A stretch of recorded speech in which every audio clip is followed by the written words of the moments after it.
Handa na ba ang inyong mga puso para sa isang kwentong susubok sa inyong pananaw tungkol sa pag-ibig at pagtitiwala? Halina't pakinggan natin ang isang salalaysay na magpapakita kung paano ang isang paraiso ay maaaring maging isang bilangguan. Sabi nila, ang pinakamatibay na pundasyon ng isang pagsasama ay ang katapatan. Pero paano kung ang mismong pundasyon na kinakapitan mo ay gawa pala sa kasinungalingan? At ang taong pinagkakatiwalaan mo ng iyong buong mundo ay siya palang unti-unting dumudurog nito.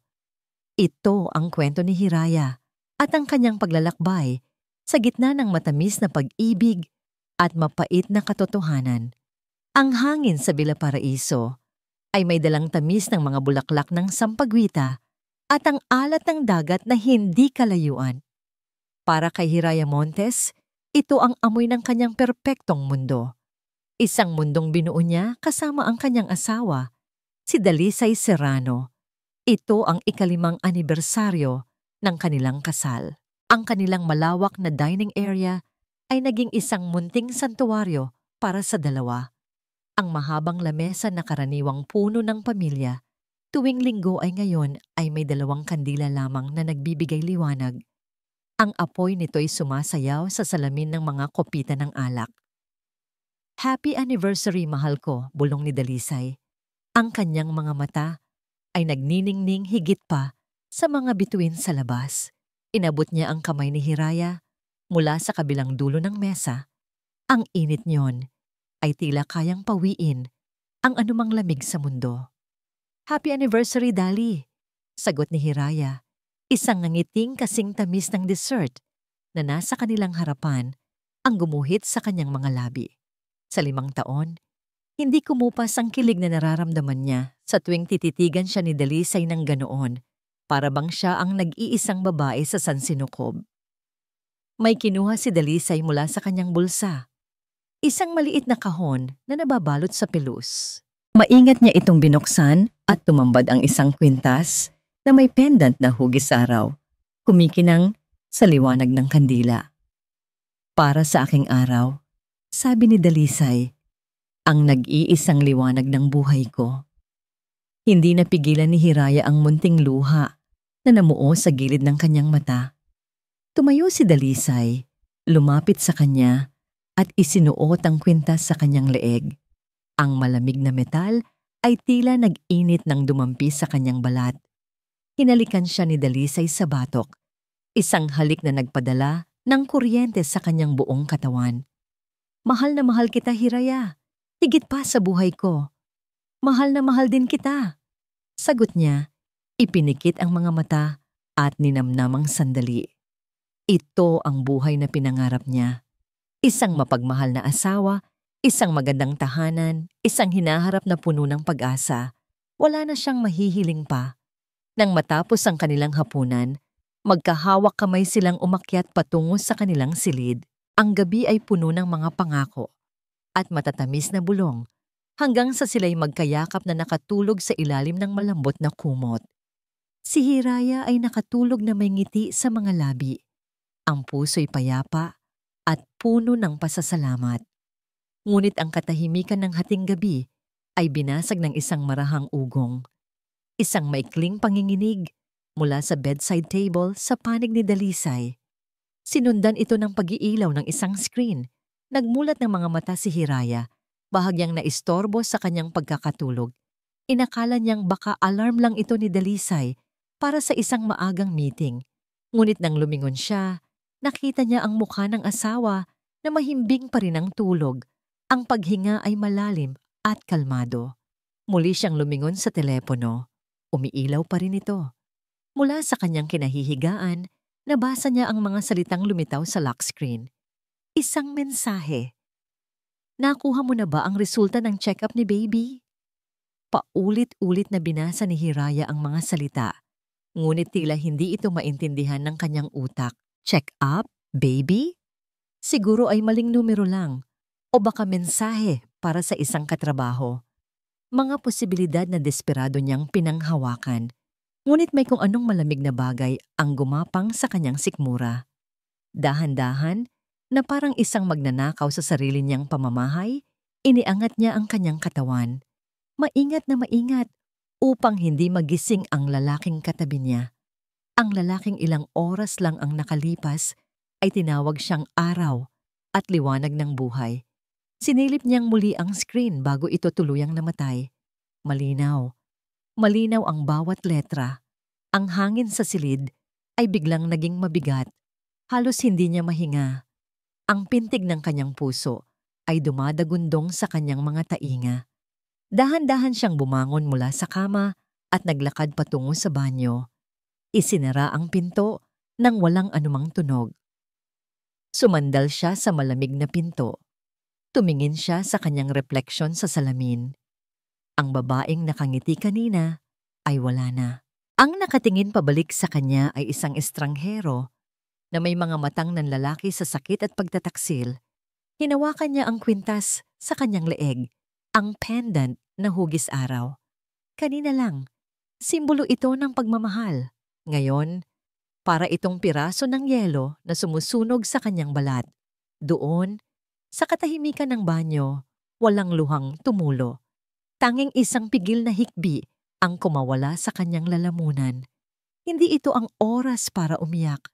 Ito ang oras ng pagkabigla. Ang paraisong kanyang ginagalawan ay gumuho sa isang iglap. Hindi na siya muling nakatulog. Hinintay niya ang pag-angat ng araw. Ang bawat minuto ay parang isang pagpapahirap. Nang ang unang sinag ng liwanag ay tumama sa kanilang bintana, kinuha niya ang kanyang telepono at tahimik na lumabas sa balkonahe. Nanginginig ang kanyang mga daliri habang pinipindot ang numero ng kanyang ina. "Mama," bulong ni Hiraya sa video call. Ang kanyang boses ay basag at halos hindi marinig. Sa kabilang screen, ang inaantok na mukha ni Diwa ay napalitan ng pag-aalala. "Anak, anong nangyari? Bakit ganyan ang itsura mo?" Hindi na napigilan ni Hiraya ang mga luhang kanina pa niya tinitiis. Bumuhos ito na parang ulan. "Mama, si Dali, may iba siya." Nakita ni Hiraya ang pagbabago sa mukha ng kanyang ina. Mula sa pag-aalala, naging matigas ito, matalim. Tinitigan siya ni Diwa sa loob ng ilang segundo, tila sinusuri ang bawat piraso ng kanyang nadurog na puso. At nang magsalita ito, ang kanyang boses ay hindi malambing.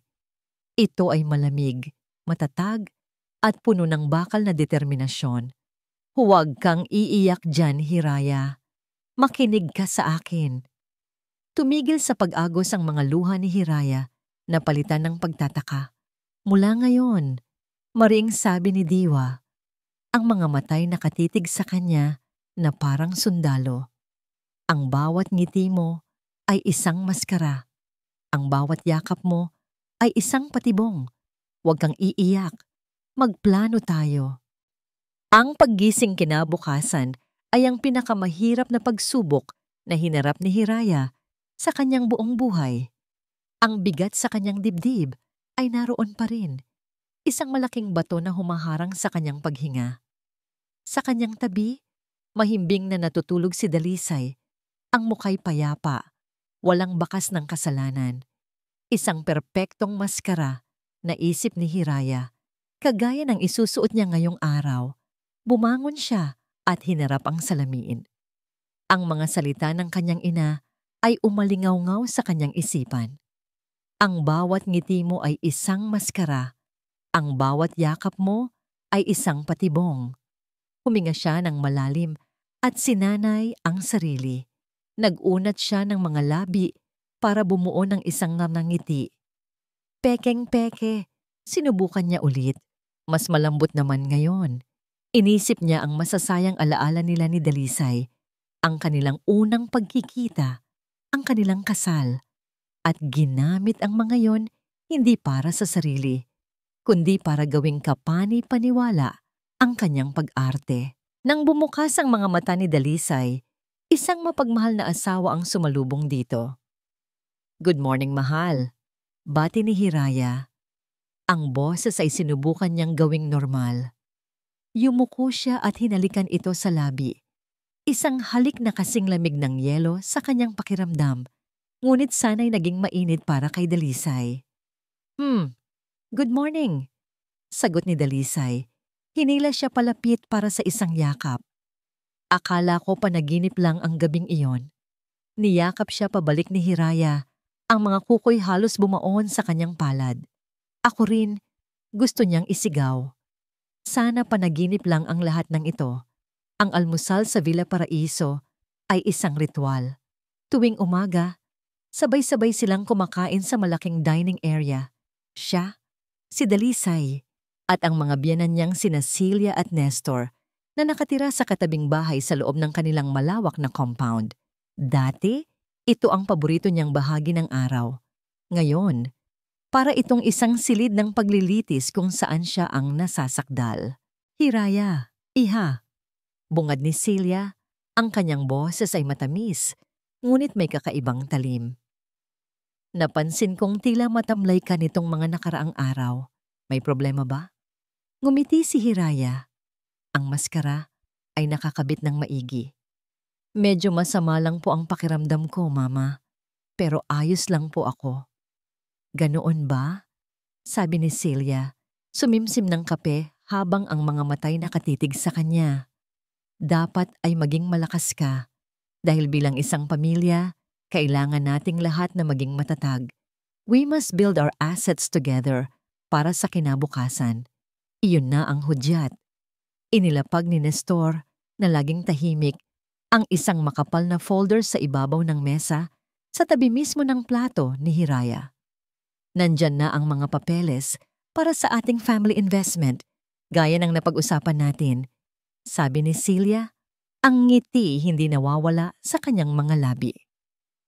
It's just a formality, Iha. Isang paraan para pag-isahin ang mga ari-arian ng pamilya para mas matibay ang ating pundasyon. Binuksan ni Hiraya ang folder. Ang mga salitang Deed of Assignment at Transfer of Rights ay tila lumulukso mula sa papel. Nakita niya ang pangalan ng Villa Paraiso, ang bahay na minana pa niya mula sa kanyang mga magulang. At sa ilalim, ang mga pangalan ni Celia at Nestor Serrano bilang mga bagong may-ari. Ang lason ay hindi na nakabalat kayo. Ito'y nakahain na sa kanyang harapan.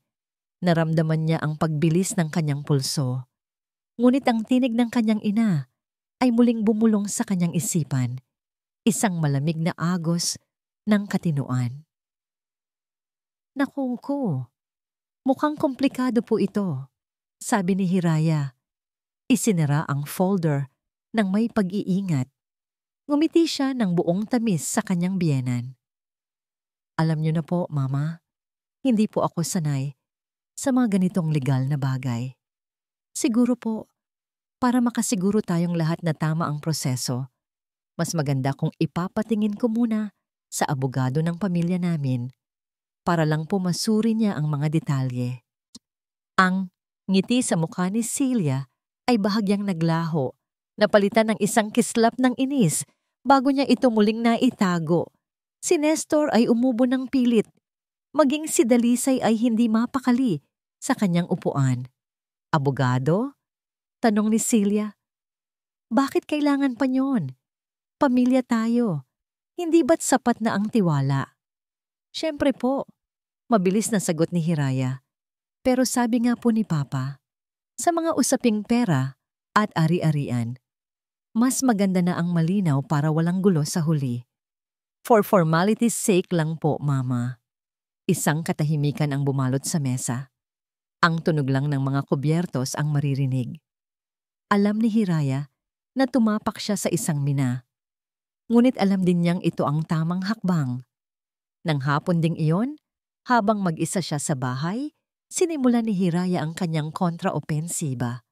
Nag-order siya online ng maliliit na voice-activated recording devices. Nang dumating ang mga ito, nagsimula siyang magtanim. Ang isa ay maingat niyang idinikit sa ilalim ng coffee table sa sala, kung saan sila madalas mag-usap. Ang isa pa ay inilagay niya sa likod ng isang makapal na libro sa study room ni Dalisay. Nanginginig ang kanyang mga kamay Ngunit ang bawat galaw niya ay puno ng determinasyon. Habang nag-aayos siya sa sala, biglang tumawag si Dalisay. "Hello, mahal? Dali na patawag ka?" Sagot ni Hiraya, pinipilit pasiglahin ang boses. "Oo, kamusta ka na? Medyo matatagalan ako sa opisina. May bigla ang meeting kasama ang mga investors. Baka gabihin ako ng sobra." Isang malamig na kilabot ang gumapang sa likod ni Hiraya. 5 minuto bago ang tawag na yon, tumawag siya sa opisina ni Dalisay para itanong kung naiwan ba nito ang kanyang wallet. Ang sabi ng sekretarya, kanina pa raw umalis si Dalisay pagkatapos ng lunch. Hindi siya nagsalita. "Mahal, nariyan ka pa ba?" tanong ni Dalisay.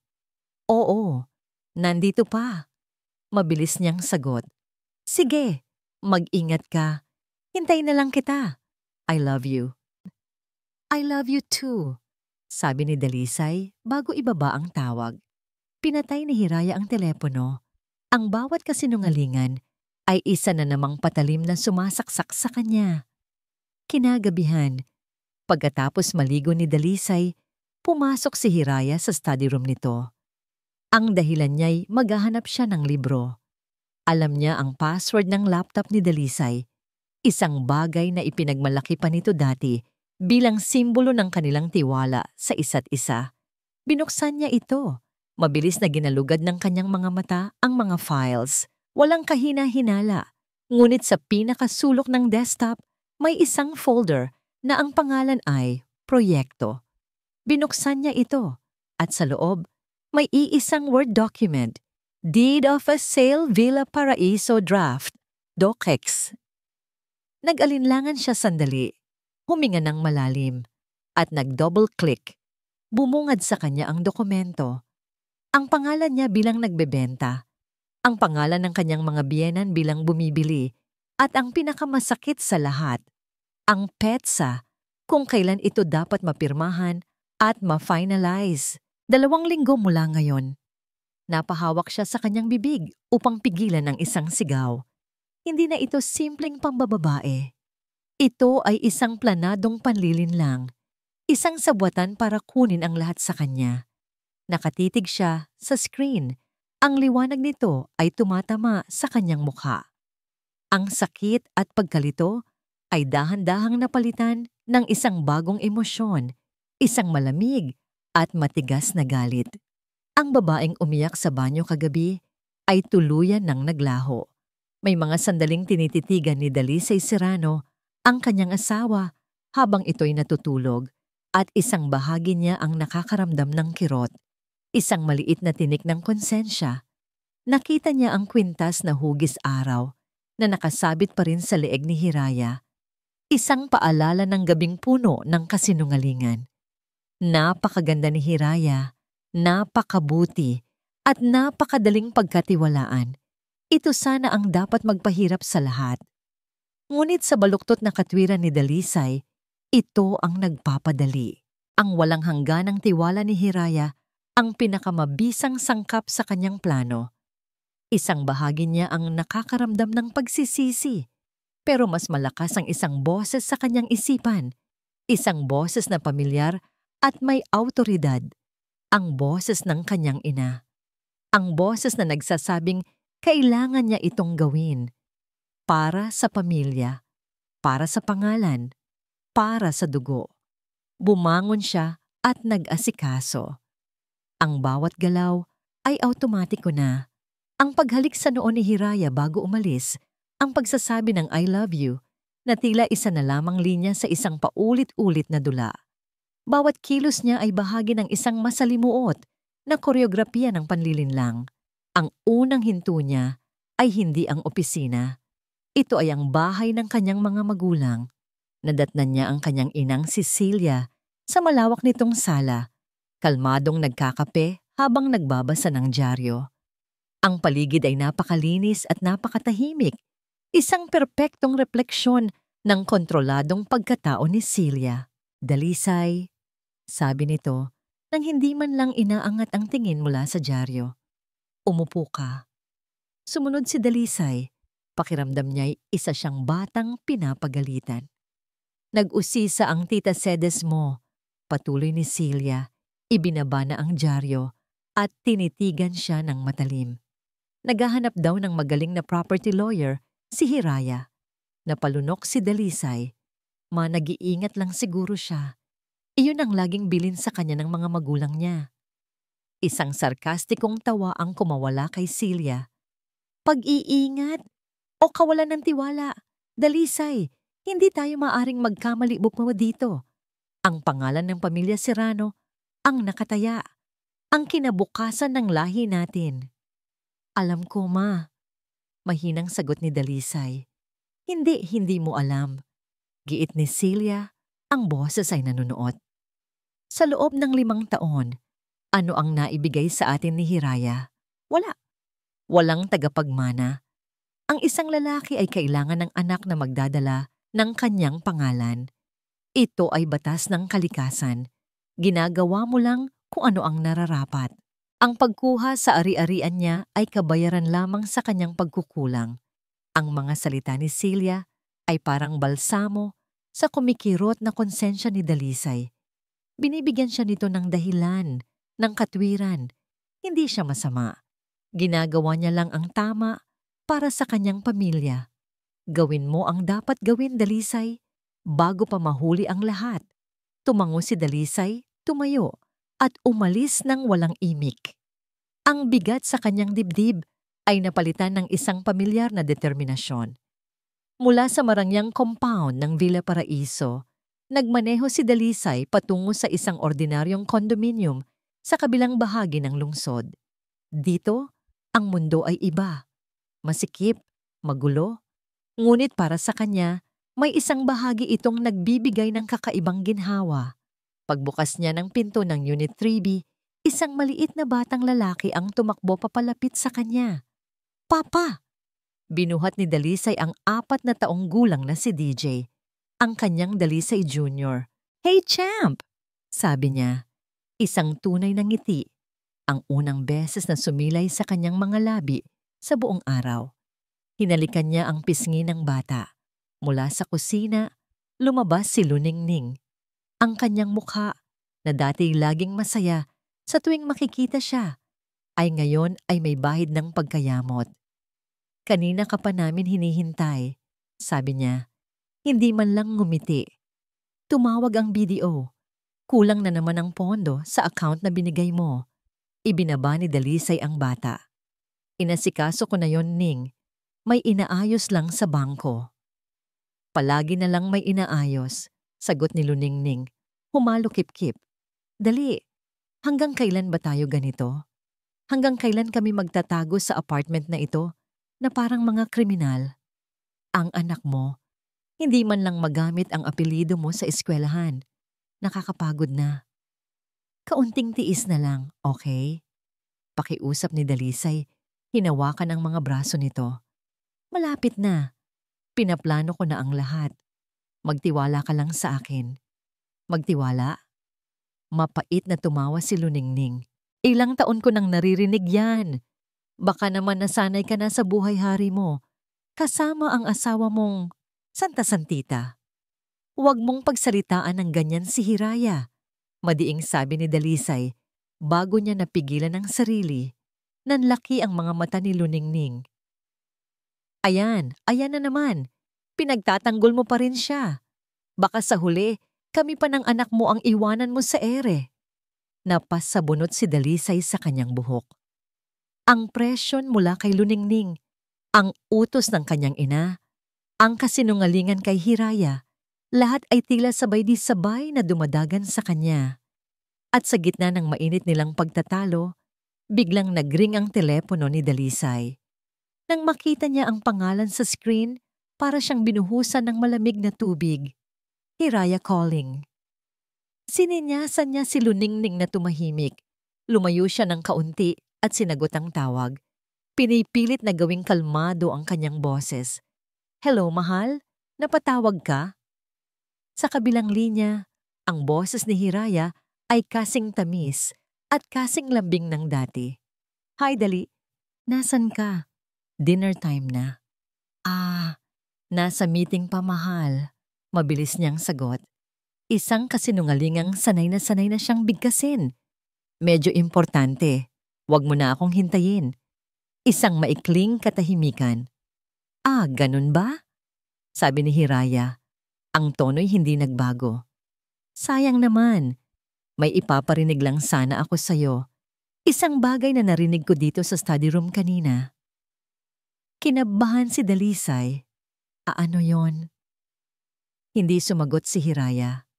Sa halip, isang tunog ang narinig niya mula sa telepono. Isang tunog na hindi niya inaasahan. Isang recording, malinaw na malinaw. Boses ng kanyang ina, si Celia. Kailangan nating makuha ang pirma niya sa kontrata bago pa siya makaisip ng kung ano-ano. Ang boses sa recording ay biglang naputol. Sa kabilang linya, ang katahimikan ni Hiraya ay mas nakakabingi kaysa sa anumang sigaw. Si Dalisay ay natigilan sa kanyang kinatatayuan. Ang dugo sa kanyang katawan ay tila nagyelo. Ang telepono ay halos mabitawan niya. Hindi niya alam kung ano ang mas nakakatakot. Ang katotohanang narinig ni Hiraya ang usapan nila o ang matamis at kalmadong paraan ng pagpapaalam nito sa kanya na alam na niya. Ang unang patak ng dugo ay pumatak na at alam niyang simula pa lamang ito ng isang digmaan. Ang pag-uwi ni Dalisay ng gabing iyon ay isang perpektong pagganap. May dala siyang bulaklak, humingi ng paumanhin para sa kanyang pagkaabala at niyakap si Hiraya na para bang wala siyang anumang kasalanan sa mundo. Sa bawat paghipo, sa bawat matamis na salita, naramdaman ni Hiraya ang lason na gumagapang sa kanyang sistema. Ngunit isinuot niya ang kanyang maskara, ngumiti, at tinanggap ang mga bulaklak. Ang digmaan ay nagsimula na at hindi siya maaaring matalo sa unang laban. Kinabukasan, ang mga salita ng kanyang ina ang naging gabay niya. Ang pag-arte ay hindi sapat. Kailangan niya ng mga sandata. Isang maliit at hindi kilalang coffee shop sa kabilang dulo ng Maharlika ang napili niyang tagpuan. Ang amoy ng kapeng barako ay humahalo sa kaba na namumuo sa kanyang dibdib. Maya-maya pa, isang lalaking nasa edad 40, may simpleng kasuotan at seryosong mukha ang umupo sa tapat niya. Mrs. Serrano? Tanong ng lalaki. Ang boses ay mahinahon at profesional. Ako nga po, sagot ni Hiraya. Inilapag sa mesa ang isang maliit na sobre. Nandyan na po ang paunang bayad at iyan po ang litrato niya. Kinuha ng lalaki na nagpakilalang si Mang Tony ang sobre. Tinitigan niya ang larawan ni Dalisay, isang larawang kuha noong huli nilang bakasyon, nakangiti at walang kamuwang-muwang. Ano po ang kailangan nating malaman, ma'am? Nag-alinlangan si Hiraya. Ang pagsasabi nito sa isang estranghero ay parang pag-amin sa sarili niyang kabiguan. Ngunit isinantabi niya ang hiya. Gusto kong malaman ang lahat, sabi niya. Ang boses ay matatag. Saan siya nagpupunta? Sino ang mga kasama niya? Lahat ng transaksyon sa bangko na hindi dumadaan sa joint account namin. Gusto kong malaman ang bawat anino na kanyang sinusundan. Tumango si Mang Tony. Masusunod po. Lumipas ang mga araw na para bang walang nagbago. Nagpatuloy si Hiraya sa kanyang papel bilang perpektong asawa. Ngunit sa bawat pag-alis ni Dalisay para sa kanyang mga meeting, isang bahagi niya ang nag-aabang. Isang hapon, habang nag-iisa siya sa kanilang silidaklatan, tumunog ang kanyang telepono, isang email, mula sa isang address na hindi pamilyar. Ang subject, unang ulat. Nanginginig ang kanyang mga kamay habang binubuksan ang email. May mga naka-attach na litrato. Nag-click siya sa una. Para siyang sinuntok sa sikmura. Ang hangin ay tila naubos sa kanyang baga. Ang litrato ay kuha sa isang parke. Naroon si Dalisay. Tinutulak sa duyan ang isang maliit na batang lalaki na kamukhang-kamukha niya. Sa tabi nila, nakatayo ang isang babae, tumatawa habang pinapanood sila. Si Luningning. Mukha silang isang perpekto at masayang pamilya. Isang pamilyang ninakaw mula sa kanya. Isa-isa niyang binuksan ang iba pang mga litrato. Si Dalisay na sinusubuan ng ice cream ang bata. Si Luningning na nakasandal ang ulo sa balikat ni Dalisay. Ang bawat larawan ay isang patalim, humihiwa ng malalim sa kanyang puso. Ang sakit ay hindi mailarawan. Ngunit sa ilalim ng sakit na yon, may ibang umuusbong, isang malamig na galit. Hindi na ito tungkol sa nasirang pag-ibig. Ito ay tungkol sa taon ng panloloko. Ito ay tungkol sa dignidad na kanyang niyurakan. Isinara niya ang laptop.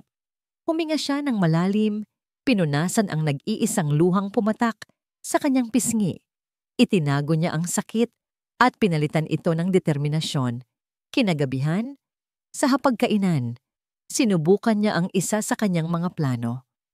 Mahal, sabi niya kay Dalisay sa pagitan ng kanilang pagkain.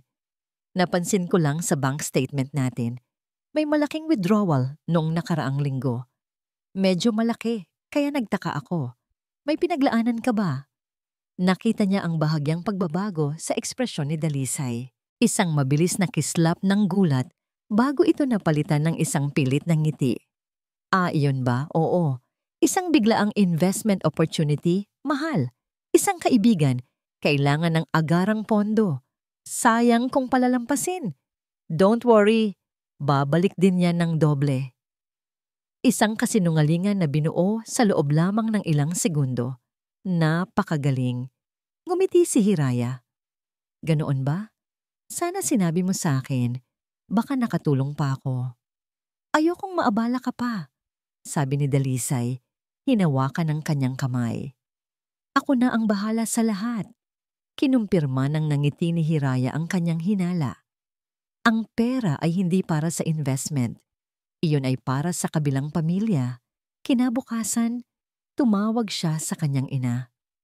Mama, tama po kayo. Kailangan kong protektahan ang sarili ko. Anong plano mo? Tanong ni Diwa. Ang boses ay kalmado at puno ng suporta. Gagamitin ko ang perang naipon ko mula sa mga pinagbentahan ng paintings ko noon. Iyong pera na hindi niya alam, sabi ni Hiraya. Magbubukas ako ng sarili kong account, isang account na ako lang ang nakakaalam. Mabuti yan, anak. Umpisahan mo nang ilipat ang anumang mairilipat mo nang hindi niya napapansin. Maging matalino ka. Ngunit bago pa man niya maisagawa ang plano, isang panibagong email ang dumating mula kay Mang Tony. Ang subject, mahalagang dokumento. Muli, sa katahimikan ng kanyang silid, binuksan niya ito. Walang litrato, isang PDF file lamang. Dahan-dahan itong nagload sa screen. Isang opisyal na dokumento, Certificate of Live Birth, ginalugad ng kanyang mga mata ang bawat detalye.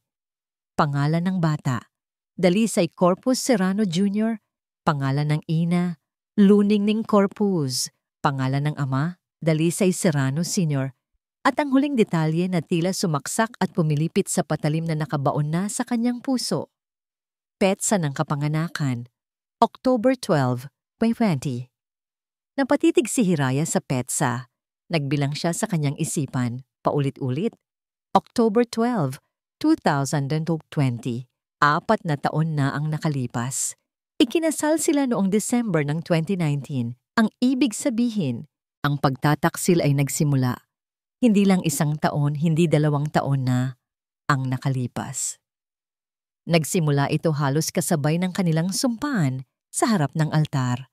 Ang buong pagsasama nila, ang 5 taon na akala niya'y isang paraiso, ay itinayo sa pundasyon ng isang napakalaking kasinungalingan.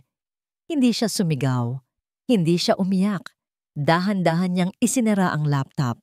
Isang nakakabinging katahimikan ang bumalot sa silid. Sa sandaling iyon, ang lungkot sa kanyang puso ay tuluyan ng namatay. At mula sa abo nito, ay ipinanganak ang isang babaeng hindi na niya kilala. Isang babaeng uhaw sa katarungan. Para kay Celia Serrano, ang mundo ay isang malaking chessboard. Ang mga tao ay mga piyesa. May mga pawn, may mga kabayo, may mga tore. At siya, sa kanyang sariling pananaw, ang reyna. Ang bawat galaw ay may layunin. Ang bawat sakripisyo ay kinakailangan para sa tagumpay.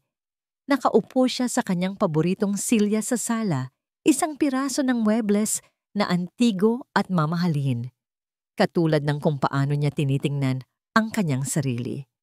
Sa kanyang harapan, sa ibabaw ng isang mesitang gawa sa mahogany, ay ang wedding picture nina, Dalisay at Hiraya. Isang larawan ng perpektong kaligayahan, isang larawan ng perpektong kasinungalingan. Tinitigan ni Celia ang nakangiting mukha ng kanyang manugang, mahinhin, edukada, mayaman. Sa papel, si Hiraya ang perpektong asawa para sa kanyang nag-iisang anak.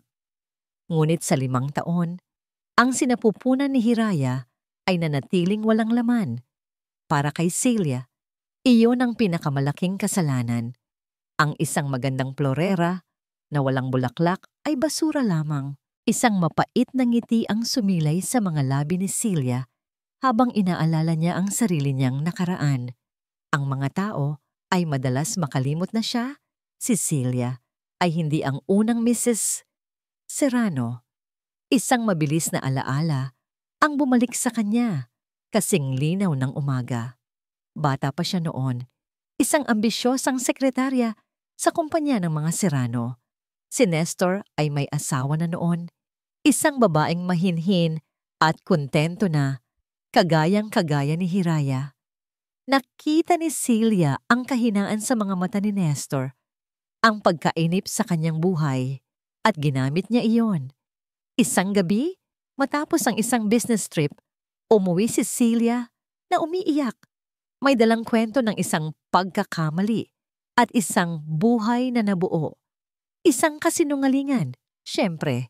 Ngunit sapat na yon para guluhin ang mundo ni Nestor. Sapat na para itaboy ang tunay na asawa at bigyan siya ng puwang. Natututunan niya noon pa man ang kahinaan ng iba, ang pinakamatalas na sandata. Tiningnan niyang muli ang litrato.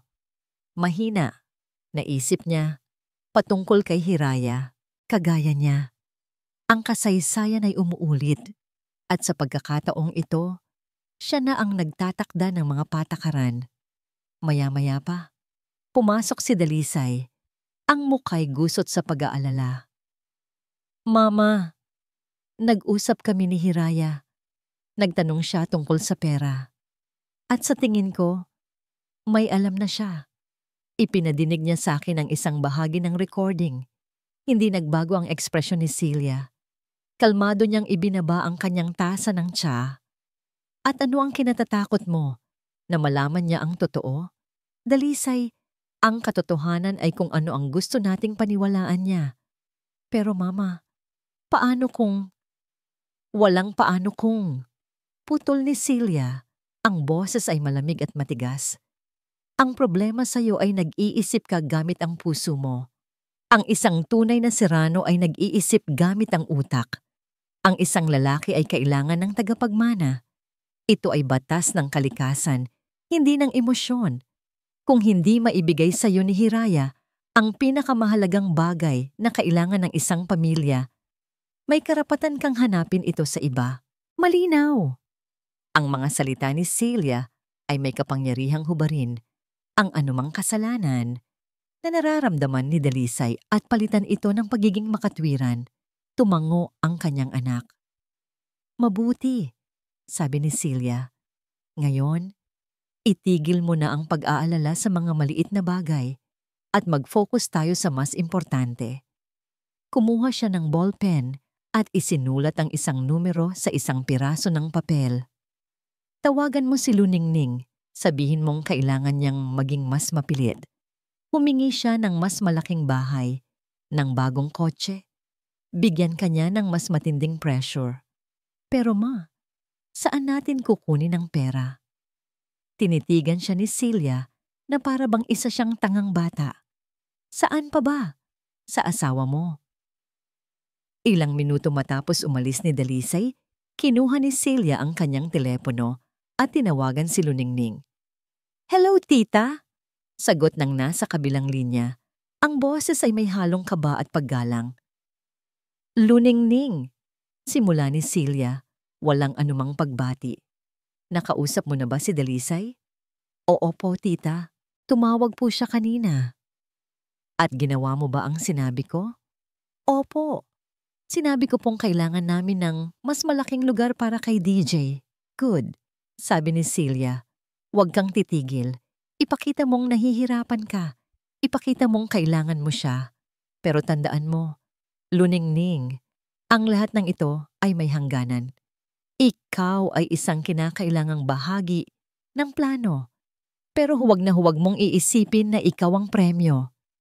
"Naiintindihan ko po, tita." Mahinang sagot ni Luningning. "Mabuti. Dahil ayokong may problema," sabi ni Celia bago tuluyang ibaba ang tawag. Muli niyang tiningnan ang wedding picture. Ngayon, may plano na namumuo sa kanyang isipan. Isang mas mapangahas na hakbang. Nang bumalik si Dalisay bago ito umuwi, tinawag niya itong Le. "Anak," sabi niya, "ang tono'y mas seryoso na ngayon. Ang pera sa joint account ninyo ay hindi sapat. May sarili siyang ipon, hindi ba? Ang perang minana niya sa ina niya." "Opo," sagot ni Dalisay. "Pero napaka-personal niyon sa kanya. Hindi niya iyon basta-bastang ibibigay." Isang malamig na ngiti ang muling gumuhit sa mga labi ni Celia Serrano. Ang nananamaang ngiti ng isang reyna na handa ng isakripisyo ang isang pawn para manalo sa laro. Panahon na para kunin ang personal savings niya. Utos niya, ang bawat salita ay may bigat ng isang hatol. Gamitin mo ang kahinaan niya laban sa kanya. Ang pagmamahal niya sa'yo. Paikutin mo siya. Ang mga sumunod na araw ay naging isang masalimuot na sayaw ng pagkukunwari. Batid ni Dalisay na kailangan niyang bawiin ang tiwala ni Hiraya matapos ang insidente sa telepono. At batid ni Hiraya na kailangan niyang hayaan ang sariling mabawi para maisakatuparan ang huling hakbang ng kanyang plano. Isang gabi, ginulat ni Dalisay si Hiraya. Pag-uwi niya, hindi siya dumiretso sa sala. Sa halip, nadatnan niya si Dalisay sa kusina, suot ang isang apron at naghahanda ng hapunan. Ang amoy ng bawang at paboritong pagkain ni Hiraya ay bumalot sa buong bahay. "Naisip ko matagal na kitang hindi na ipagluluto," sabi ni Dalisay. Isang ngiting tila nagsisisi ang nasa kanyang mga labi. "Patawarin mo na ako, mahal. Kung medyo naging abala ako nitong mga nakaraang araw, babawi ako sa'yo." Pinanood siya ni Hiraya. Bawat galaw ni Dalisay ay perpektong nakalkula. Ang paraan ng paghawak sa kanyang kamay, ang paghila ng silya para sa kanya, ang pagsasali ng alak sa kanilang mga kopita. Isa itong pagganap na karapat-dapat bigyan ng parangal. At si Hiraya, bilang kanyang kapareha sa entabladong ito, ay gumanap din ng buong husay. Ngumiti siya, nagpasalamat, at hinayaang maniwala si Dalisay na ang puso niya ay unti-unti na namang lumalambot. Sa kalagitnaan ng kanilang hapunan, sa pagitan ng mga subo ng pagkain at matatamis na salita, sinimulan na ni Dalisay ang tunay na pakay ng gabing iyon. "Hiraya," sabi niya, ang boses ay seryoso at puno ng sinseridad. Hinawakan niya ang kamay nito sa ibabaw ng mesa. "Meron akong kailangang sabihin sa'yo. Isang oportunidad. Isang bagay na maaaring magbago ng ating buhay." Nagkunwari si Hiraya na interesado. "Ano yon?" "May isang prime property sa Batangas na bigla ang ibinenta. Napakamura. Isang kaibigan ko ang may hawak nito at binigyan niya ako ng pagkakataong bilhin ito bago pa man ilabas sa merkado." Paliwanag ni Dalisay, ang mga matay nagniningning sa excitement. "Ito na yon, mahal. Ang pagkakataon nating magtayo ng sarili nating rest house. O di kaya'y isang resort ang kinabukasan natin." Naramdaman ni Hiraya ang paghigpit ng hawak nito sa kanyang kamay. Mukhang maganda nga yan, sabi niya. Ang boses ay maingat. Pero saan tayo kukuha ng ganoong kalaking pera sa maikling panahon? Heto na, ito na ang hinihintay niya. Huminga si Dalisay ng malalim, tila nag-iipon ng lakas ng loob. Alam kong napaka-personal nito sa'yo at hinding-hindi ko ito hihilingin kung hindi ito para sa ating dalawa. Tinitigan niya si Hiraya ng diretso sa mata. Ang savings mo, mahal. Ang perang iniwan sa'yo ng mama mo. Nagkunwari si Hiraya na nabigla. Hinila niya ang kanyang kamay. Dalisay, alam mong yun na lang ang natitirang alaala ko kay mama. Hindi ko yata kayang galawin iyon. Ang mga salitang iyon ay totoo at iyon ang nagbigay buhay sa kanyang pag-arte. Naiintindihan ko, mabilis na sabi ni Dalisay. Pero isipin mo, Hiraya, ito ay para sa pamilya na bubuuin natin. Ang perang yon ay lalago. Mas sisiguro natin ang kinabukasan ng mga magiging anak natin. Hindi ba't yun din ang gugustuhin ng mama mo para sa'yo? Ang paggamit sa alaala ng kanyang ina ay isang napakababang uri ng panlalansi. Ngunit tiniis ni Hiraya ang galit. Nagpakita siya ng pag-aalinlangan ng pagkalito. Hindi ko alam, Dali. Pag-iisipan ko. Kinabukasan, pagkatapos ng almusal, lumapit si Hiraya kay Dalisay na tila may desisyon na. Tungkol sa sinabi mo kagabi, simula niya. Gusto kong makita ang mga detalye ng proposal sa study room mo. Isang ngiti ng tagumpay ang sumilay sa mukha ni Dalisay. Sige mahal, ipapakita ko sa'yo. Habang naglalakad sila papunta sa study room, kinapa ni Hiraya ang isang bagay sa kanyang bulsa. Isang ballpen. Isang ordinaryong itim na ballpen na may maliit at halos hindi mapansing butas sa gilid. Ang kanyang huling sandata. Sa loob ng study room, habang abala si Dalisay sa pagbubukas ng kanyang laptop, kaswal na inilapag ni Hiraya ang ballpen sa ibabaw ng mesa, sa tabi ng lalagyan ng mga papel, nakaturo sa kinauupuan ni Dalisay. Pindot! Nagsimula na itong mag-record. Heto na mahal, sabi ni Dalisay. Ipinapakita ang isang presentasyon na halatang minadali. Habang nasa kalagitnaan siya ng kanyang paliwanag, biglang tumunog ang kanyang telepono. Nakita ni Hiraya ang pangalan sa screen. Mama. Excuse me lang mahal, sabi ni Dalisay at sinagot ang tawag. Bahagyang tumalikod kay Hiraya, ngunit nasa loob pa rin ng silid. Hello ma? Nagkunwari si Hiraya na abala sa pagtingin sa laptop. Ngunit ang kanyang buong atensyon ay nasa usapan nila. Kumusta? Tanong ng boses ni Celia mula sa telepono. Sapat na para marinig ng recording device. Pumayag na ba? Malapit na ma. Pabulong na sagot ni Dalisay. Kaunti na lang. Ipinapakita ko na sa kanya ang proposal. Dapat lang, mariing sabi ni Celia. Galingan mo. Sabihin mong para ito sa kinabukasan ninyo, sa mga anak ninyo. Gamitin mo yon. At Dalisay, huwag kang papalpak. Masyado nang magastos ang pag-aalaga natin kay Luningning at sa bata. Kailangan na natin ng pondo. Isang maikling katahimikan. At pagkatapos ay sinabi ni Celia ang mga salitang magiging hatol nilang lahat. Siguraduhin mong hindi niya malalaman ang tungkol sa tunay na ama ng bata. Sabi ni Celia, ang boses ay may halong pagbabanta. Dahil kapag nalaman niyang hindi sa'yo ang batang yan, lahat ng pinaghirapan natin ay masisira. Pagkarinig nito, si Dalisay ay biglang napaharap kay Hiraya, ang mukhay na mutla. Ngunit si Hiraya ay nanatiling nakatingin sa laptop, tila walang narinig. Nang ibaba ni Dalisay ang tawag, bumalik siya sa tabi ni Hiraya, ang ngiti pilit. Tinapos niya ang kanyang presentasyon.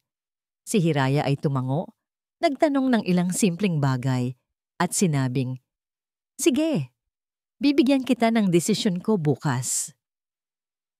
Nang gabing iyon, hinintay ni Hiraya na makatulog nang mahimbing si Dalisay. Tahimik siyang bumangon, kinuha ang ballpen mula sa study room at isinaksak ito sa kanyang laptop Gamit ang isang cable, isinuot niya ang kanyang earphones. Pinakinggan niya ang buong pag-uusap. Bawat salita ay malinaw. Ang pagtuturo ni Celia, ang pagsunod ni Dalisay, at ang huling pangungusap. Ang pangungusap na yumanig sa kanyang mundo, hindi sa kanya ang bata. Ang lahat ng ito, ang 4 na taong pagtatago, ang planong kunin ang kanyang pera, ay para sa isang batang hindi man lang dugo at laman ni Dalisay. Hindi umiyak si Hiraya. Hinawakan niya ang recording device na parang isang mahalagang hiyas. Ang galit sa kanyang puso ay lumamig at naging isang bagay na mas matigas, mas matalim. Hindi na ito isang simpleng ebidensya. Ito na ang kanyang Vian Dan Back. Ang bala, natatapos sa lahat. Ang gabi ng ika-30 anibersaryo ng Serrano Prime Properties ay isang palabas ng karangyaan at kapangyarihan. Ang grand ballroom ng isang 5-star hotel sa Maharlika ay napuno ng mga pinakamayayamang pangalan sa lipunan. Lahat ay naroon upang magbigay pugay sa pamilyang Serrano. Para kay Celia at Dalisay, ito ang perpektong gabi. Isang selebrasyon ng kanilang tagumpay at, sa lihim, ang gabi kung kailan nila ipapahayag ang kanilang bagong investment, isang proyekto na pupundohan ng pera ni Hiraya. Dumating si Dalisay at ang kanyang mga magulang ng maaga, abala sa pagtanggap ng mga bisita. Si Celia ay nasa rurok ng kanyang kaluwalhatian. Suot ang isang mamahaling bestida. Ang bawat ngiti ay isang deklarasyon ng kanyang katayuan. Tila wala silang kamalay-malay sa bagyong malapit ng sumalanta. Maya-maya, bumukas ang malaking pinto ng ballroom at lahat ng mata ay napako sa babaeng kararating lamang. Si Hiraya. Hindi siya dumating bilang ang simpleng Mrs. Serrano na kilala ng lahat. Ang suot niya ay isang pulang bestida na tila apoy na yumayakap sa kanyang katawan. Ang kanyang buhok ay nakaayos sa isang eleganteng paraan at ang kanyang mukha ay may makeup na nagpapatingkad sa kanyang ganda at nagtatago sa anumang bakas ng kalungkutan. Sa kanyang paglakad papasok, ang bawat hakbang ay may bigat, may layunin. Ang mga bulungan ay sumunod sa kanya na parang anino. Sinalubong siya ni Dalisay. Ang mukha'y may halong paghanga at pagtataka.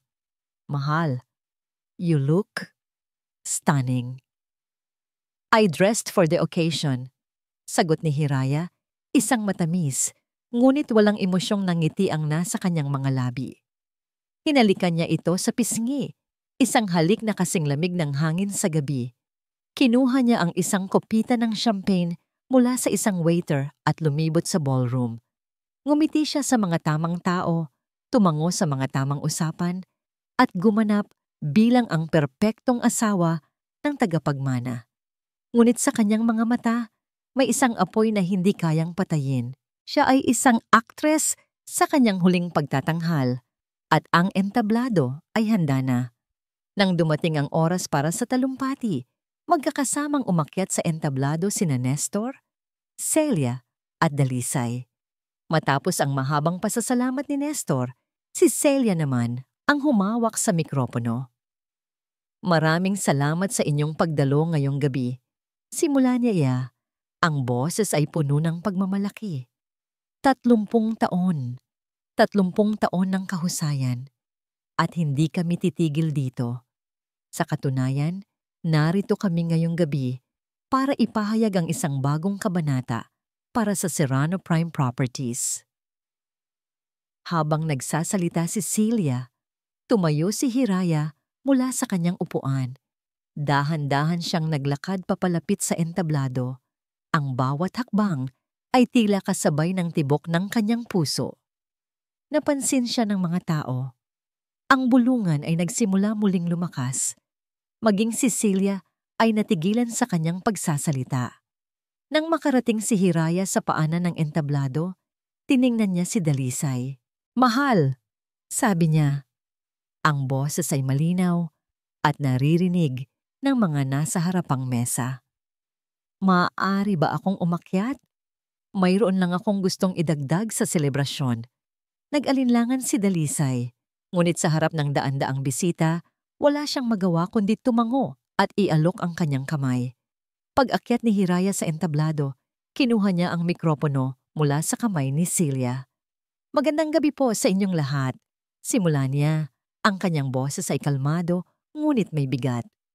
Ako po si Hiraya Montes Serrano, ang asawa, ang manugang, at ngayong gabi, nais ko pong magbahagi ng isang kwento ng tunay na pamilya at investment. Tumingin siya sa malaking screen sa likod ng entablado kung saan kanina ay ipinapakita ang logo ng kumpanya. Ngumiti siya sa technical crew sa likod. Isang senyas. Biglang nagbago ang nasa screen. Ang logo ng Serrano Prime Properties ay napalitan ng isang litrato. Isang litrato ni Dalisay, ni Luningning at ng isang batang lalaki sa parke. Isang kolektibong paghinga ng gulat ang maririnig mula sa mga manonood. Ang mukha ni Dalisay ay namutla na parang papel. Si Celia ay natigilan, ang mga matay ng lalaki sa hindi paniniwala. Ito po, patuloy ni Hiraya, ang boses niya ay hindi nanginginig. Ang pinakamalaking investment ng aking asawa sa loob ng 4 na taon. Isang pamilya na itinayo niya habang ako, ang kanyang asawa, ay naghihintay sa kanya sa aming tahanan. Ang screen ay muling nagpalit. Isa pang litrato. Si Luningning, na naroon din pala sa isang sulok ng ballroom bilang bisita ng isang malayong kamag-anak, ay biglang naging sentro ng atensyon. Ang mga tao ay napalingon sa kanya. At ito naman po, sabi ni Hiraya, ang proyekto na kailangan ng agarang pondo. Isang napakagandang proyekto, hindi po ba? Ang buong ballroom ay nasa ganap na kaguluhan. Ang mga bulungan ay naging hayagang usapan.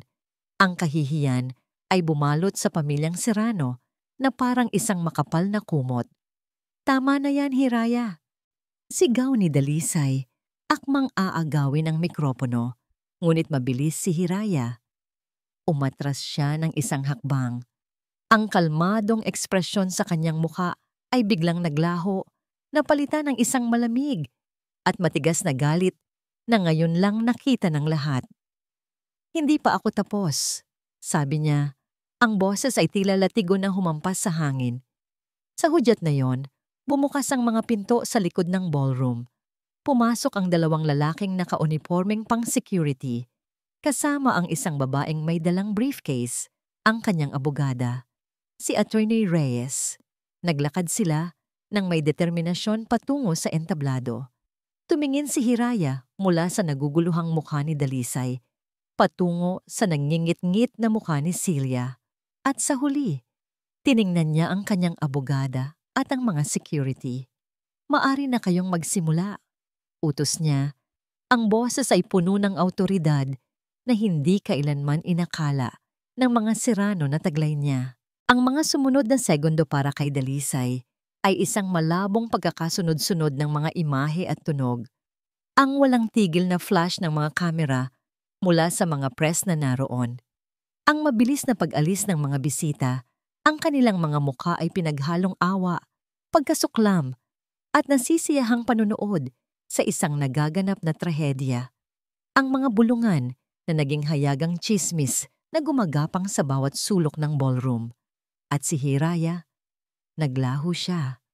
Matapos niyang ibigay ang kanyang utos, bumaba siya ng entablado, kasama ang kanyang abogada at mga security.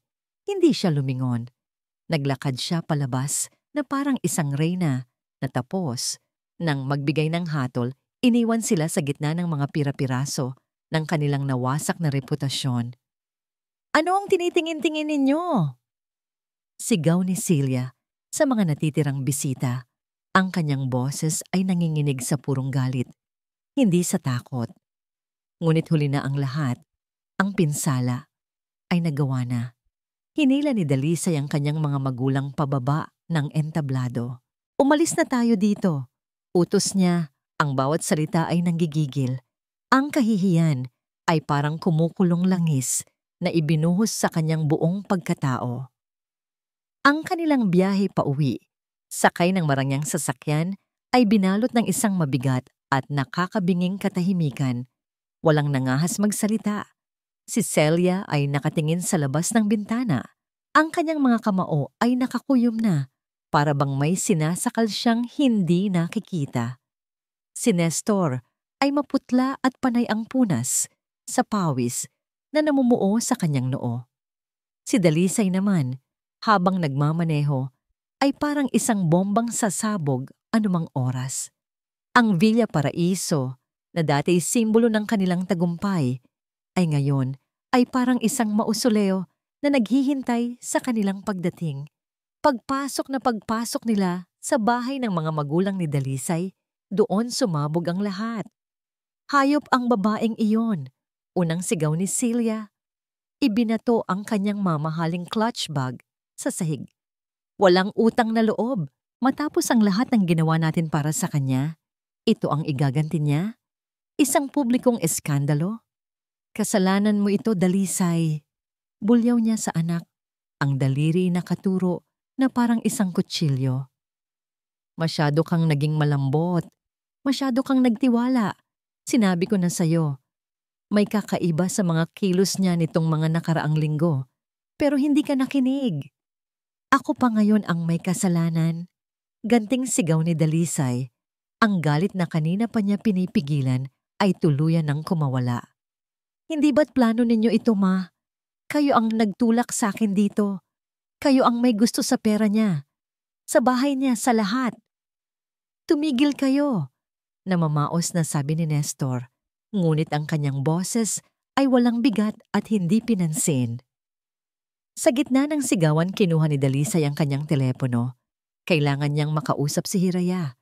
Kailangan niyang ayusin ito. O di kaya'y takutin. Kahit ano. Basta maibalik lang niya ang kontrol na biglang nawala sa kanyang mga kamay. Nagdial siya. Hiraya. Ang telepono ay nagring ng ilang beses bago ito dumiretso sa voicemail.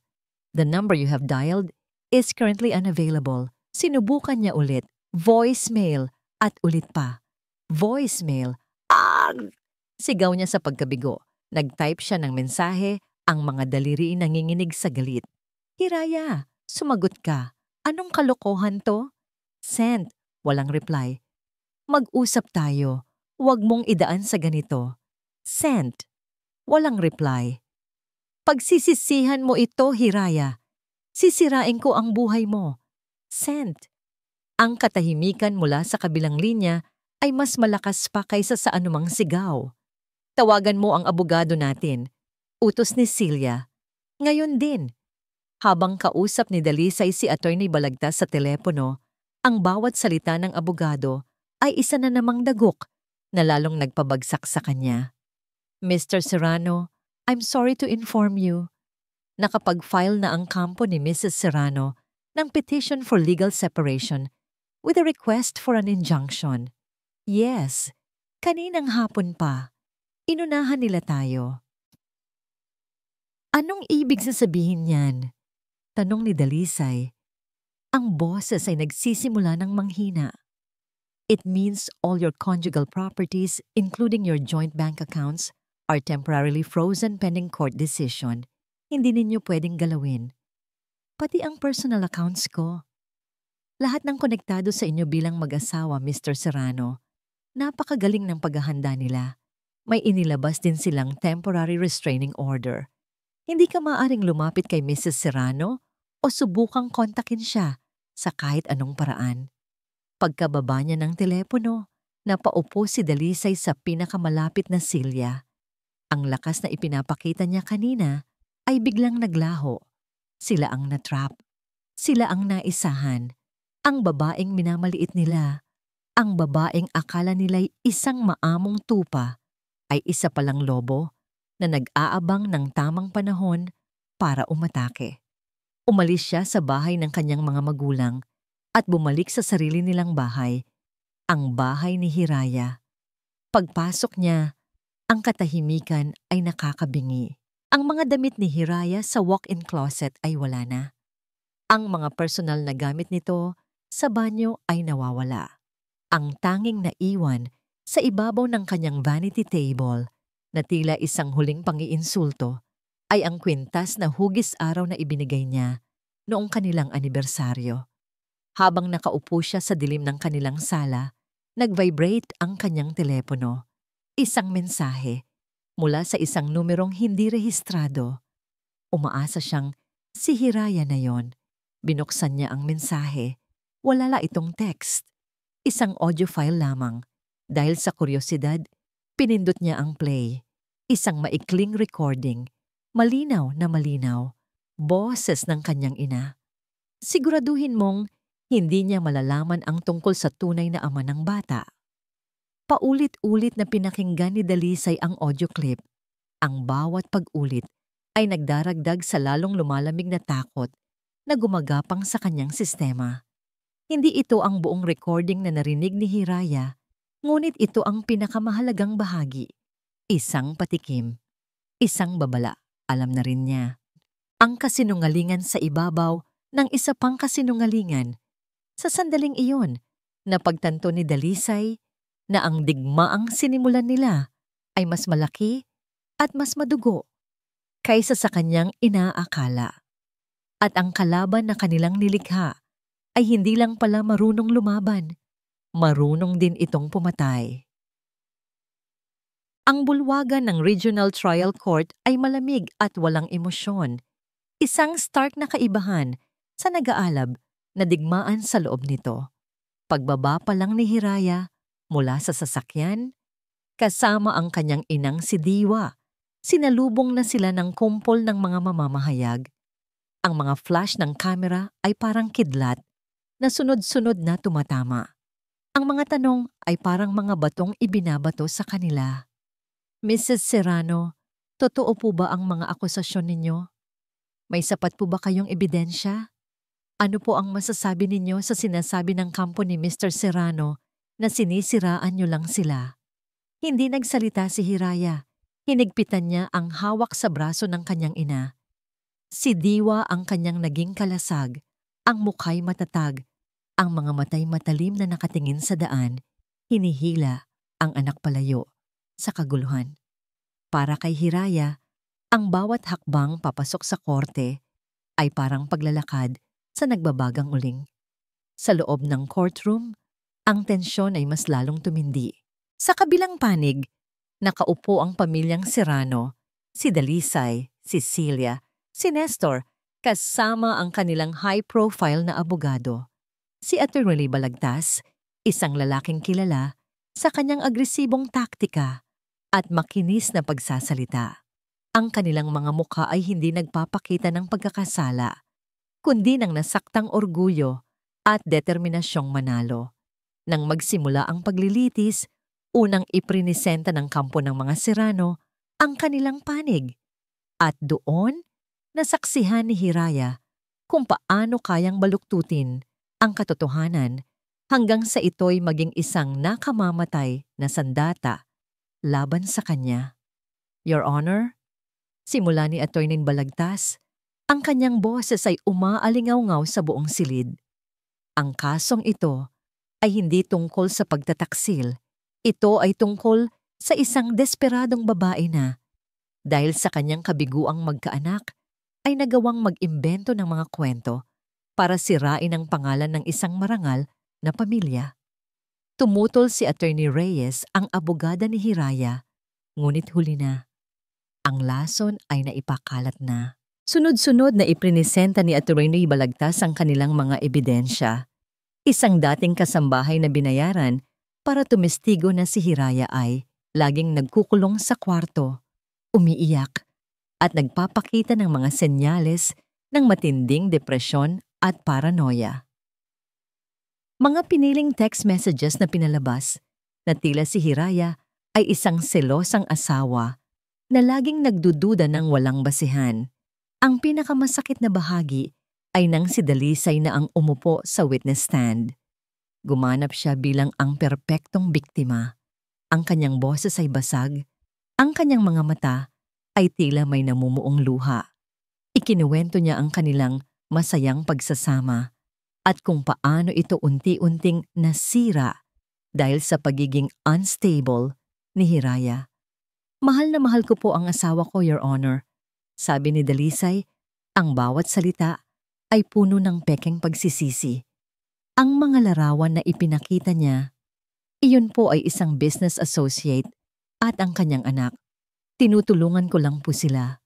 Ngunit dahil sa kanyang kondisyon, binigyan niya ito ng ibang kahulugan. Ang ginawa niya sa party, patuloy ni Dalisay, ay hindi lamang sumira sa akin. Sinira niya ang pangalan ng aking pamilya. Isang pangalan na pinaghirapan ng aking mga magulang sa loob ng 30 taon. Ang gusto ko lang po sana ay protektahan siya mula sa stress ng negosyo. Pero ito po ang isinukli niya. Habang nagsasalita si Dalisay, nakatingin lamang sa kanya si Hiraya. Walang emosyon. Ngunit sa ilalim ng mesa, ang kanyang mga kamay ay nakakuyom ng napakahigpit. Ang mga kuko'y bumaon na sa kanyang palad. Naramdaman niyang dumampi ang isang mainit na kamay sa ibabaw ng kanyang kamao. Ang kamay ng kanyang ina. Pinisil siya ni Diwa ng marahan, isang tahimik na paalala. Magpakatatag ka, bahagi ito ng plano. Ang tingin ng mga tao sa courtroom ay nagbago. Ang simpatya na maaaring naramdaman nila para kay Hiraya noong una ay unti-unting napalitan ng pagdududa.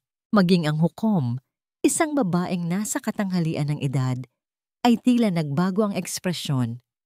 Ang dati neutral na mukha nito ay ngayon ay may bahid ng pagkayamot. Tila nagsasabing isa lamang itong away mag-asawa na dinala sa korte. Wala na po bang ibang ebidensya ang panig ng petitioner bukod sa mga litratong ito na madaling gawan ng kwento? Tanong ng hukom kay Atty. Reyes, ang tono'y walang pasensya.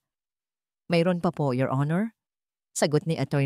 Reyes, isang napakahalagang ebidensya na magpapatunay sa lahat.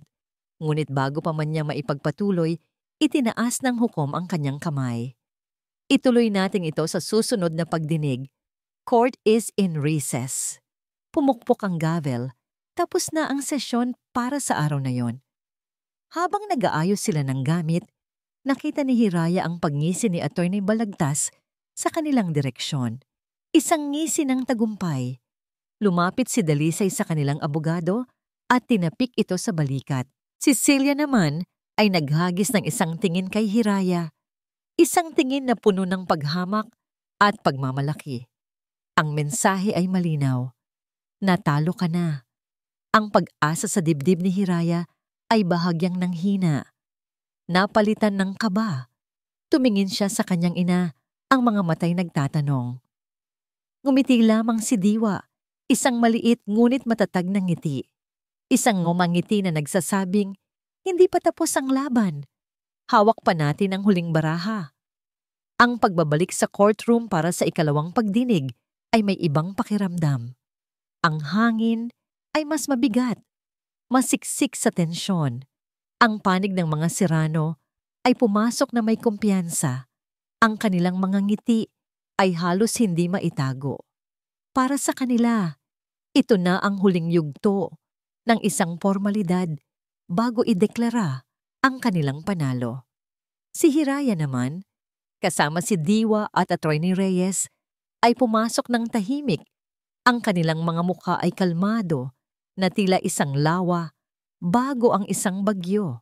Ang panig ng petitioner ay maaring magpatuloy. Sabi ng hukom, ang tono'y nagpapahiwatig na gusto na niyang matapos ang kaso. Tumayo si Atty. Reyes. Hindi siya nagbigay ng mahabang panimula. Hindi siya nag-aksaya ng oras sa mga matatalinhagang salita. Your Honor, sabi niya, ang kanyang boses ay malinaw at matatag. Bago po kami magpresenta ng aming huling testigo, nais po muna naming hilingin sa korte na pakinggan ang isang audio recording. Isang ebidensya na magbibigay linaw sa lahat ng kasinungalingan na narinig natin sa silid na ito noong nakaraang pagdinig. Agad na tumayo si Atty. Balagtas. Objection, Your Honor. Isang recording, sino ang makapagsasabi kung ito ay totoo o gawa-gawa lamang? We question the authenticity of this supposed evidence. Ang recording po ay sinuri na ng isang independent na audio expert, Your Honor.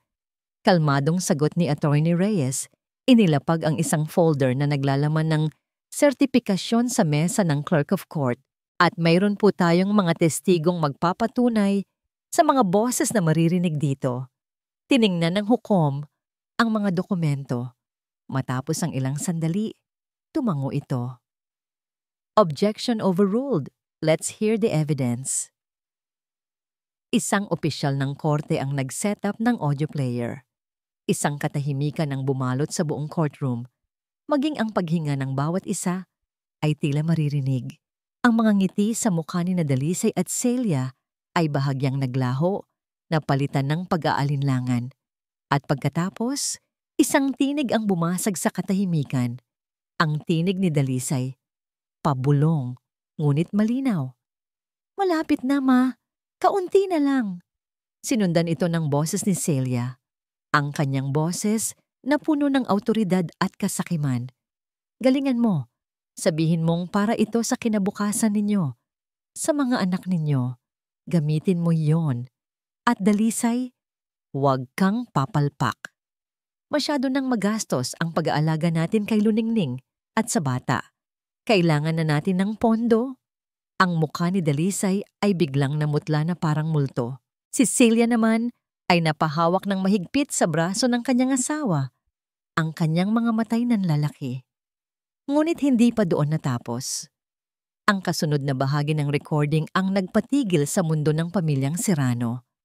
Ang tinig ni Celia, mas malinaw, mas may pagbabanta. Siguraduhin mong hindi niya malalaman ang tungkol sa tunay na ama ng bata. Dahil kapag nalaman niyang hindi sa iyo ang batang yan, lahat ng pinaghirapan natin ay masisira. Ang huling pangungusap ay umalingaw-ngaw sa buong silid na parang isang putok ng baril. Katahimikan. Isang nakabibinging katahimikan. Ang mga miyembro ng media sa likod ay nagsimulang magbulungan. Maging ang hukom ay napasandal sa kanyang upuan. Ang mga matay hindi maalis sa pamilyang Serrano. Your Honor, sabi ni Attorney Reyes, sinamantala ang pagkabigla ng lahat. Nais po naming tawagin ang aming huling testigo. Bumukas ang pinto sa gilid ng courtroom. Pumasok si Luningning. Nanginginig, ang mukha'y basang-basa ng luha. Inaalalayan ng isang court officer. Objection! Sigaw ni Attorney Balagtas, ngunit ang kanyang boses ay wala ng lakas. Sit down, Counselor. Mariing sabi ng hukom, ang tingin ay nakapako kay Luningning. Habang naglalakad si Luningning patungo sa witness stand, tiningnan niya si Celia. Ang tingin na yun ay hindi na puno ng takot, kundi ng pagkasuklam. Natanto na rin niya na ginamit lang siya. Miss Corpus, simula ni Attorney Reyes, maari mo bang sabihin sa korte kung sino ang tunay na ama ng iyong anak? Sumulyap si Luningning kay Dalisay, na ngayon ay nakayuko. Hindi makatingin kahit kanino. Pagkatapos ay tumingin siya kay Celia na parang pinapatay siya sa tingin. Ngunit sa huli, tiningnan niya ang hukom. Huminga siya ng malalim. Ang kanyang boses, bagamat nanginginig, ay puno ng katotohanan. Ang tunay na ama po ng anak ko ay isang dayuhan na nakilala ko bago pa man dumating sa buhay ko si Dalisay. Matagal na po siyang bumalik sa kanyang bansa. Isang kolektibong paghinga ng gulat ang muling narinig sa silid. At sino ang nagplano ng lahat ng ito? Tanong ni Attorney Reyes. Sino ang nag-utos sa iyo na gamitin ang bata para lokohin si Mr. Serrano at sirain ang kanyang pagsasama kay Mrs. Hiraya? Itinuro ni Luningning ang kanyang nanginginig na daliri, hindi kay Dalisay, kundi diretso sa matriarch ng pamilyang Serrano. Siya po, sabi niya sa pagitan ng mga hikbi. Si Mrs. Celia Serrano po. Siya ang utak ng lahat. Sa sandaling iyon, ang lahat ng lakas sa katawan ni Celia ay tila nawala. Napahawak siya sa kanyang dibdib, nahihirapang huminga. Ang kanyang mukha, na dati puno ng pagmamalaki, ay ngayon ay larawan ng ganap na pagkatalo. Order in the court! Order! Sigaw ng hukom, pumupukpok ng kanyang gavel. Ngunit huli na. Ang katotohanan ay lumabas na. Ang tinig ng katarungan na matagal na naging isang bulong lamang ay ngayon ay isang sigaw na yumanig sa buong korte. Tumingin si Hiraya sa nagkakagulong pamilya sa kabilang panig. Walang ngiti ng tagumpay sa kanyang mga labi. Tanging isang pakiramdam ng kapayapaan. Sa wakas, tapos na ang lahat. Napukpok ang gavel sa huling pagkakataon. Ang tunog ay isang deklarasyon. After careful consideration of all the evidence presented, this court finds in favor of the petitioner, Mrs. Hiraya Montes Serrano, on all accounts. Si Celia ay napasigaw at tuluyang nawalan ng malay, bumagsak sa sahig ng courtroom. Ang tagpo ay ganap na kaguluhan, ngunit sa gitna ng lahat, si Hiraya ay nanatiling nakaupo, kalmado. Ang kamay ay hawak pa rin ng kanyang ina. Narinig niya ang hatol, narinig niya ang pagbagsak ni Celia, ngunit ang tanging tunay na naririnig niya ay ang tunog ng pagkalas ng mga kadena na matagal nang gumagapos sa kanya. Malaya na siya. Lumipas ang 6 na buwan. Ang Via Paraiso, na dati isang paraiso sa kanyang mga mata at naging isang bilangguan ng kasinungalingan, ay isa na lamang alaala. Nakatayo si Hiraya sa loob ng halos walang laman ng sala. Ang boses niya ay umaalingaw-ngaw sa bawat salita. Ang tanging natitira ay ilang mga kahon na naglalaman ng mga huling piraso ng kanyang nakaraang buhay. Kinuha niya ang tape at maingat na isinara ang huling kahon. Sa ibabaw nito, isinulat niya, mga damit. Isang simpleng salita para sa mga bagay na dati sumisimbolo sa kanyang pagiging Mrs. Serrano. Ngayon, mga tela na lamang ito na walang kahulugan. Habang tinitingnan niya ang paligid, wala siyang naramdamang lungkot o panghihinayang. Ang dating paraiso ay isa na lamang malaking bahay na walang kaluluwa. At handa na siyang iwanan ito. Kinuha niya ang kanyang telepono habang naghihintay sa mga movers. Nag-scroll siya sa mga balita, isang bagay na hindi na niya kinatatakutan ngayon. Isang headline ang nakakuha ng kanyang pansin. Serrano Prime Properties, tuluyan ng bumagsak, dating CEO, nahaharap sa iba pang kaso ng estafa. Binasa niya ang artikulo. Ang kumpanyang ipinagmamalaki ni Celia ay idineklarang bangkarota. Si Dalisay, matapos ang kanilang legal separation, ay hinarap ang iba't ibang kaso mula sa mga investor na naloko rin niya. Si Celia naman, ayon sa balita, ay hindi na nakabawi mula sa kanyang pagkakastroke matapos ang huling pagdinig sa korte. Ang pamilyang minsay tinitingala ay ngayon ay simbolo ng kahihiyan at pagbagsak. Isinara ni Hiraya ang telepono. Walang tuwa, walang galit. Tanging isang pakiramdam ng pagsasara ng isang aklat. Ang kanilang kabanata ay tapos na. At ang sa kanya ay nagsisimula pa lamang. Isang mabilis na biyahe ang nagdala sa kanya palayo sa lungsod ng Maharlika at patungo sa isang maliit at tahimik na bayan sa tabi ng dagat. Dito, ang hangin ay mas malinis, ang mga tao ay mas simple, at ang tunog ng mga alon, ang musika sa bawat araw. Sa isang kalsada na tanawang asul na dagat, isang maliit na gusali ang unti-unting nabubuhay. Ang amoy ng sariwang pintura ay humahalo sa amoy ng kapeng barako. Sa loob, abala si Hiraya at ang kanyang inang si Diwa. Ma, sa tingin mo, babagay ba dito ang mga halaman na ito sa bintana? Tanong ni Hiraya, hawak ang 2 paso ng bulaklak. Oo, anak, nakangiting sagot ni Diwa habang nagpupunas ng isang mesang gawa sa kahoy. Magbibigay buhay iyan sa lugar. Magkasama nilang inayos ang bawat sulok ng lugar. Sila ang nagpinta ng mga pader ng kulay krema. Sila ang pumili ng mga upuan. Sila ang nagdisenyo ng maliit na counter. Bawat pako na kanilang ibinaon, bawat muebles na kanilang inilagay, ay isang piraso ng kanilang bagong pangarap. Isang hapon, Ikinabit na ng isang karpintero ang kahoy na signboard sa itaas ng pinto. Nakasulat dito sa eleganteng paraan ang isang salita. Hiraya, nakatayo sila sa labas. Pinagmamasdan ang kanilang natapos. Isang maliit na coffee shop na may malalaking bintanang salamin kung saan tanaw ang walang katapusang dagat. Makalipas ang ilang linggo, opisyal na nilang binuksan ang pinto ng Hiraya. Isang hapon, habang abala si Hiraya sa likod ng counter sa pagtimpla ng kape, isang batang customer ang lumapit sa kanya. Miss, ang ganda po ng pangalan ng cafe niyo, sabi ng babae. Ano pong ibig sabihin ng Hiraya? Napangiti si Hiraya, isang nawangiting totoo, payapa, at nagmumula sa puso. Tumingin siya sa land, sa papalubog na araw na nagbibigay ng kulay ginto sa karagatan. Galing po yan sa isang lumang kasabihan, paliwanag niya. Ang kanyang mga matay nagniningning. It means my dream came true. Bumalik siya sa kanyang ginagawa. Ang puso'y puno ng kapayapaan. Ang ugong ng coffee machine, ang tawanan ng mga customer, at ang tunog ng mga alon sa di kalayuan. Ito na ang kanyang bagong mundo. Hindi ito kasing rangya ng dati, ngunit ito'y totoo. Ito'y sa kanya. Dito, sa tabi ng dagat, sa ilalim ng papalubog na araw, natagpuan ni Hiraya ang kanyang sarili.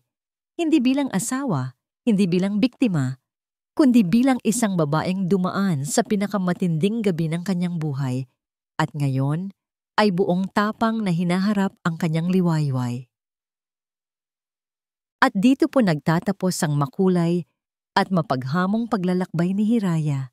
Isang taos-pusong pasasalamat po sa inyong lahat, aming mga minamahal na tagapakinig. Sa bawat kabanata, sa bawat luha, sa bawat sandali ng pag-aalinlangan at tagumpay ni Hiraya, ramdam na ramdam po namin ang inyong mainit na pag-antabay at pakikiramay. Habang isinusulat ko ang kanyang kwento, hindi ko po maiwasang madala sa kanyang pighati. Ngunit higit pa roon, napuno ako ng pag-asa habang unti-unti siyang bumabangon mula sa abo ng kataksilan. Ang pagsulat nito ay isang paalala na sa bawat isa sa atin, mayroong isang Hiraya, isang lakas na hindi natin inaakala, isang katatagan na lumalabas sa gitna ng pinakamatinding pagsubok. Sapagkat ang kwento ni Hiraya ay hindi lamang tungkol sa paghihiganti. Ito po ay isang paalala na ang ating halaga ay hindi kailanman nakasalalay sa ibang tao at laging may liwayway na naghihintay pagkatapos ng pinakamadilim na gabi. Isang paalala na karapat dapat tayong lahat na mangarap muli. Ngayon, nais ko naman pong marinig ang inyong tinig. Ano po ang pinakatumatak sa inyong puso at isipan? Anong aral ang inyong baon mula sa paglalakbay na ito? Ibahagi niyo po sa amin ang inyong mga saloobin sa comment section. Ang inyong mga salita ay musika sa aming pandinig at nagsisilbing inspirasyon para sa mga susunod pang kwentong aming ibabahagi. Muli, mula po sa kaibuturan ng aking puso, maraming salamat po sa pagsama.